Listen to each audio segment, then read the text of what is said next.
दोस्तों, उम्मीद है आप सब लोग बढ़िया होंगे और स्टॉक मार्केट से अच्छा खासा पैसा कमा रहे होंगे। आज आलू की इंडस्ट्री के बारे में बात करेंगे। चैनल को सब्सक्राइब जरूर कर दीजिए। इस वीडियो को देखने के बाद मुझे नहीं लगता है कि आलू के बारे में आपके दिमाग में कोई कन्फ्यूजन रहेगा। 3 दिन पहले तुषार जी ने मेरे से पूछा था रतन इंडिया पावर और आलू की इंडस्ट्रीज के स्टॉक के बारे में मेरा व्यू। तो इसी के बारे में बात करते हैं। और जैसा कि मैंने कहा कि ये उछाल परमानेंट है या टेम्परेरी है, कहीं ये फंसा ना दे लोगों को, ठीक है ना। तो कल सेंसेक्स 1% गिरा हुआ था लगभग, और 471 पॉइंट, और निफ्टी भी सेम इसी को फॉलो कर रही थी। कमाल की बात ये थी कि मेटल सेक्टर भी गिरा हुआ था और बुरी तरह गिरा हुआ था, 3% से ज़्यादा गिरा हुआ था। तो ये पहली बार था कि मेटल सेक्टर इतनी बुरी तरह से गिरा हुआ है। इस स्टॉक की जो शेयर होल्डिंग पैटर्न पे आते हैं तो इसमें प्रमोटर्स ने कोई चेंज नहीं किया है। एफआईआई ने होल्डिंग अपनी बढ़ाई है। एफआईआई ने अपने नंबर भी बढ़ाए हैं। म्यूचुअल फंड वालों ने भी कुछ भी चेंज नहीं किया है, और स्कीम्स भी म्यूचुअल फंड वालों ने कुछ भी नहीं बढ़ाया। हाँ, डोमेस्टिक घरेलू निवेशकों ने अपनी होल्डिंग इस स्टॉक में बढ़ाई है। तो ये जो 3 प्लस पॉइंट हैं, इन्हें देख के ही मालूम पड़ जाता है कि होल्डिंग विदेशी निवेशकों ने भी बढ़ाई है, होल्डिंग घरेलू निवेशकों ने बढ़ाई है।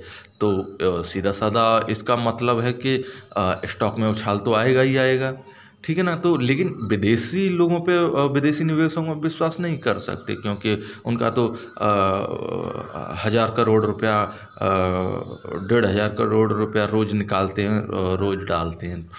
तो इसके चार्ट पे आते हैं तो इसका दूसरा हाई था वो 44 रुपया 56 पैसे का था, ठीक है। और इसका जो लो है वो 18 रुपया 65 पैसे का है। हालांकि आप आसानी से देख सकते हैं, कहीं भी इस चीज़ को देख सकते हैं। मेरा मेन मोटो है इसके चार्ट पे आके आपको ये बताने का कि क्या ये स्टॉक को वाकई में ऊपर जाएगा या नीचे रहेगा, ठीक है ना। तो 18 रुपया 65 पैसे का इसका लो है, ठीक है ना।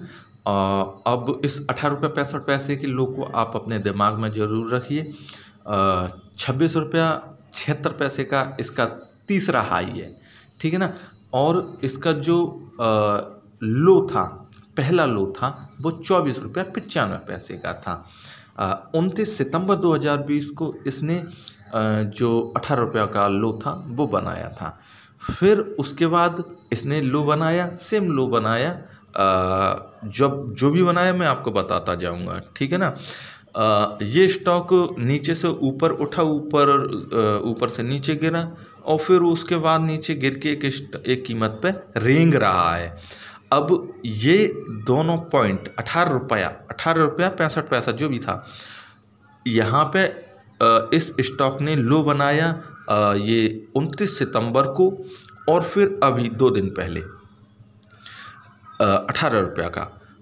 दोनों ही बार इस स्टॉक ने इस कीमत को नीचे जाना चाहा, 18 रुपये 65 पैसा या 18 रुपये 50 पैसा की कीमत से नीचे जाना चाहा, तो न सितंबर में गया था और न परसों। स्टॉक के प्राइस मूवमेंट को देखते रहिए, आपको बड़ा मज़ा आएगा। अब ये जनवरी से लेके अब तक का जो भी है इसका प्राइस का मूवमेंट है।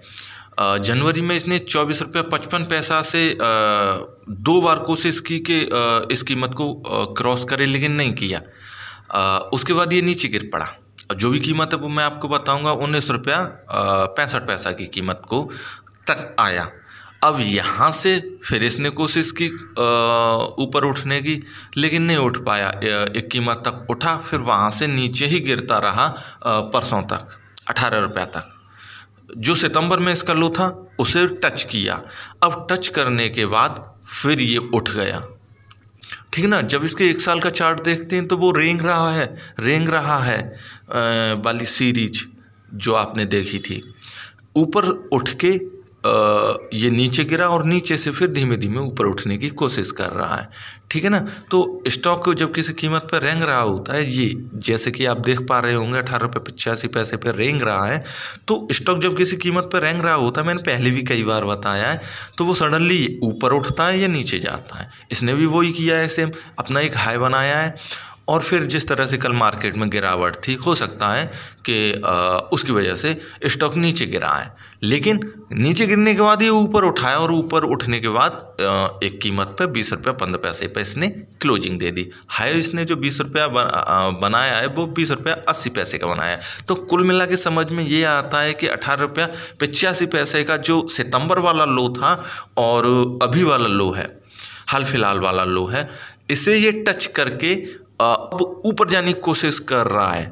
तो इसका मतलब या तो ये ऊपर बुरी तरह से जाएगा, जैसा कि सीढ़ियों की तरह से ये चलता है, उस तरह से जाएगा, या फिर कि थोड़े बहुत दिन तक ये मूव करेगा वन अपनी कीमत पे आ जाएगा। तो आप इस स्टॉक पे नज़र बनाए रखिए और किसी भी क्यूरी के लिए मुझे फ़ोन कर सकते हैं, मुझे मेल कर सकते हैं, मैं आपको जवाब दूंगा।